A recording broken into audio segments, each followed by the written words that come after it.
haddaba su-aasha muhiimka ee habboonta inaynu isla fahamna ama ka jawaabnaa waxa weeyaan waa maxay ujeedooyinka aynu ka leenahay nidaamkan ama qaabkan aan kor ku soo sheegnay in ardayda wax loo baro qorshaha koobaad ama ujeedka koobaad waxa weeyaan in culumta dugsiyadeenu ay noqoto culum lifelong learning culum ardayga maskaxdiisa ku waarta oo uu manaafacadsado throughout his life noloshiisa inta ka dhiman oo dhan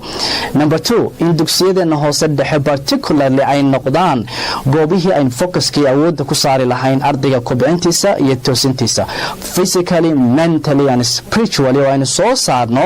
arday well trained oo discipline iyo akhlaaqiyadkiisa markaas la hubo wadani jacayl badan uu ku jiro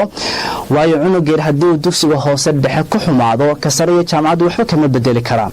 waxaan rabnaa inaynu halkaas aan aad ugu fiirsano si marka macallimiinta dugsiyada sare ee jaamacadaha ugu horeysa ay uga mahad celiyaan oo ay dugsigu ka soo baxay uga mahad celiyaan ardaygaas halku ka soo baxay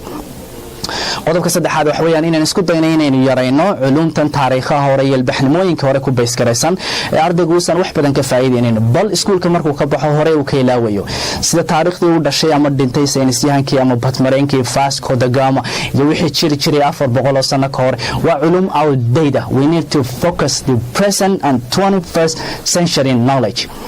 qodobka ku xiga waxa weeyaan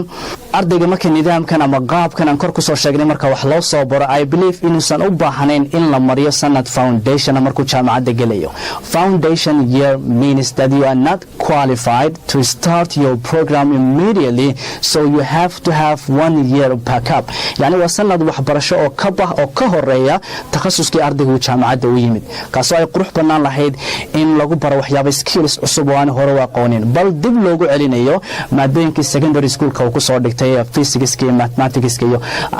biology iyo chemistry especially ardayda caafimaadka qodobka ugu dambeeya runtiina sababtan fiidiyoga yar u duubaya maanta waxa weeyaan waa inaan bulshada reer Soomaaliland u iftiimino la xajaalada waxbarashada aynu ka leenahay waxaynu ogsoonahay dhamaanteen in corruptionkii musuqmaasuqii qabyaaladii wax istaba-marintii maamul xumadii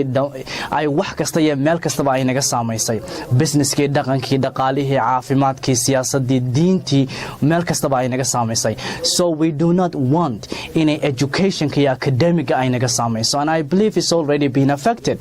so waxa iga talaa markaa oo aan soo jeedinaya dawladda dhexe wasaaradda waxbarashada iyo dawladaha hoose oo qayb ka ah mas'uuliyadan inay hoos u eegaan waxbarashada caruurteena iyo dalkeena oo ay isweydiiyaan waa ay dadka ubadkeena wax u dhigaya manhaj iyo system noocyada bay raaxayaan iyo culumta ama duruusta ay dhiganayaan lacagaha lagaga qaadaya ma tahay miday objectiveski iyo visionki iyo dreamski ardaygu uu rabay ama higsanayay miduu ku gaadho ma tahay fiidiyoga soo socda waxaan kaga hadli doonaa jaamacadaha dalkeena maxaa lagu bartaa maxaa si habboon in lagu barto so stay with me